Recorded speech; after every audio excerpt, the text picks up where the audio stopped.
Let's face it, the internet is so vast and it's so massive that we have no idea where our data is going at any given moment. And while there might be some tangible, let's say, benefits where our data tries to come back to us in the form of targeted ads, the unfortunate reality is that there are things out there that might use our data for more nefarious purposes. Now, while better internet security is going to be incredibly important moving forward, it's just one further benefit that I experienced by changing up my daily browser. Like many of you out there, I'm a Chrome addict. You might call me a Google addict actually, because like many of you, my accounts and services are on an Android phone. And through pure necessity, I need to use the Chrome browser to sync all of my data across my devices.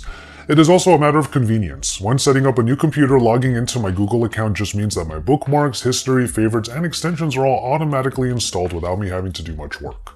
But also, like many of you out there, I have the same complaints when it comes to Chrome. While it might be a pretty speedy experience and so much of the internet has adopted Chrome as its main browser and supports this browser, it is also an incredible resource hog.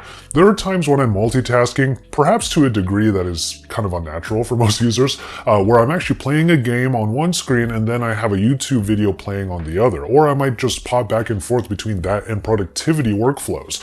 With all of the different tabs that I might have open in Chrome, sometimes I might actually experience a slight stutter here or there, or worse, the Chrome browser might actually just lock up because it has run out of resources that it can actually use.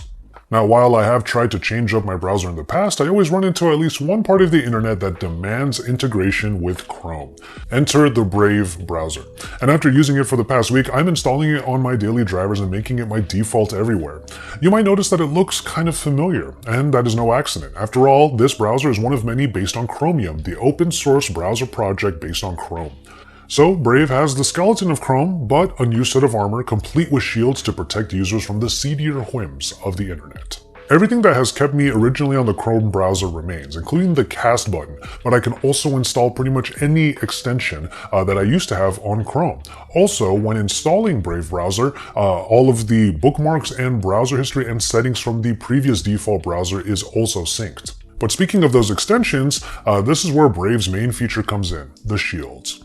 In Chrome, installation of ad blockers and security measures was a separate affair, but Brave has it all built in. The shields not only block unwanted ads and prevent the annoying autoplay found on various websites, but it also keeps back all of the trackers trying to sink their claws into your data.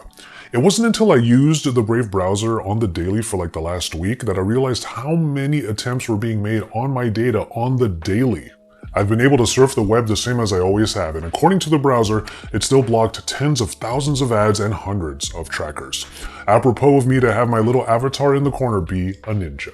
What's funny is all of that, important as it is, turned out to be secondary to my main reason why I moved to Brave, and that would be its minimal footprint. And even after putting in my most used extensions, I was still able to keep the resource load to a minimum because ad blocking is already an integral part of the Brave browser. It's not an extra.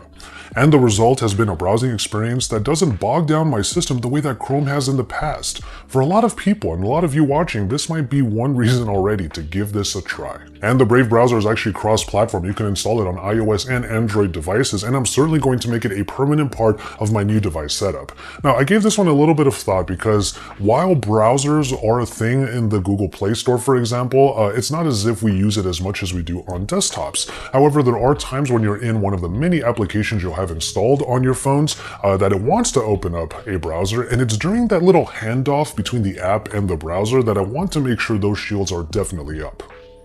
Device sync is currently bookmarks only, but that will change as the Brave browser grows out of its beta stages and adds more features moving forward. One of those features is an expansion of the BAT or BAT token system, where a blockchain currency layer awards users and websites for allowing certified safe ads. Now, if you want to check it out for yourself, you can go into the links down below and try out a browser for yourself that treats you less like a product and lets you surf the internet faster than the speed of Chrome with less of the resource cost. But in any case, let's go ahead and just call it on this one. Thank you so much for watching, and you can get into the comment sections down below. Let us know what browser you're currently using, and if you choose to try out the Brave browser, let us know what your experience has been as well. Don't forget to subscribe to Pocket Now if you haven't already. Drop some likes on these videos. Like I said, get into the comments and look forward to our next video.